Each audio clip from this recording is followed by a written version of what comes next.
everyone, I'm Christy from MyScrapbookEvolution.com, and today I'm sharing this layout I created for Simple Scrapper about how my cats became acquainted with one another.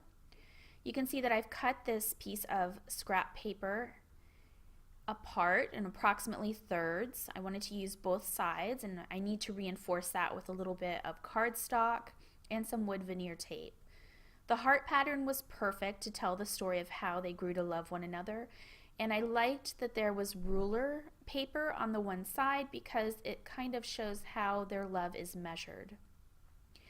I often write my supplies on the back of my scrapbook layouts. I do that because I'm on creative teams. And I like to map my photos. In this case, one of the photos was too long, so I just kind of had to measure it off so that it equals the approximate size of the other photo. I don't measure everything out exactly. And I matted it and placed them over the ruler paper. I also like to layer chipboard beneath my photos to give them a little more delineation from the pattern paper background. And I just use chipboard from cereal boxes when I do that. And I debated here whether or not I was going to mat this 3x4 card. I knew that I wanted to use it in this corner and place it underneath the title. My title is relatively large, and I know I wanted the clock embellishment here as well. So I just want to get an idea and build a spot for that title and do the title next before I do too much embellishing. And I'm kind of playing around with this frame, and I ended up deciding on using some scraps from another 3x4 card that I had cut apart. You're going to see me cut apart multiple embellishments in this particular layout. Don't be afraid to do that. It gives you more flexibility. And now that I've got my layers, I'm just adhering everything down and choosing the letter stickers for that title. And I decided I wanted to give the clock some dimension too. When I raise things up with the chipboard, it kind of separates it from that pattern paper background, and if it's a busy background, it gives it more definition. You're able to see it just a little bit easier, and it creates interesting shadowing. I used a couple different letter stickers for the title, Love Takes Time to Grow, and I'm just placing them down. You'll see me use pen in a minute to outline some of those letters. When you place them down, if you can't see them but they are the right color, just outline them in a little bit of black pen or a coordinating pen.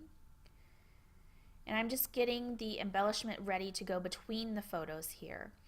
I knew I wanted something between the photos, but I didn't want a full block of pattern paper or a full large die cut because I wanted that ruler paper to show through. So the tag in a little embellishment cluster was the right choice for me. And originally I had a wood die cut on the tag, but I opted for some stickers instead. It was a little less heavy. And here I am outlining the title, as I mentioned earlier. And now I'm kind of playing around with the embellishments, but I realized that I need to figure out where my journaling is going to go. So I kind of stopped here and I went ahead and started writing the journaling out. I use a lot of journaling strips, and I do that because my handwriting is really bad.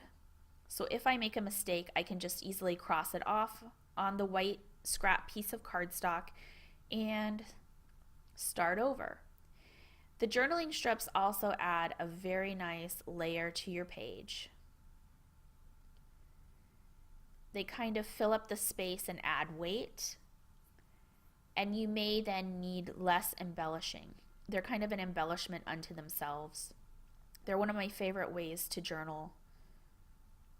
And you'll notice when I glue them down, they take up less space than when I lay them out on the page. So keep that in mind when you're doing your journal strips. And if you don't feel they look finished, you can do what I'm doing here and add a few lines around the blocks. It kind of just makes them feel a little more complete, a little more finished.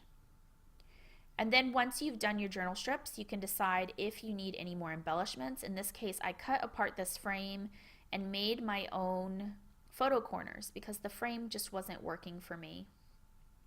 But as the photo corners, it's perfect. To get a close-up of this layout, just visit myscrapbookevolution.com.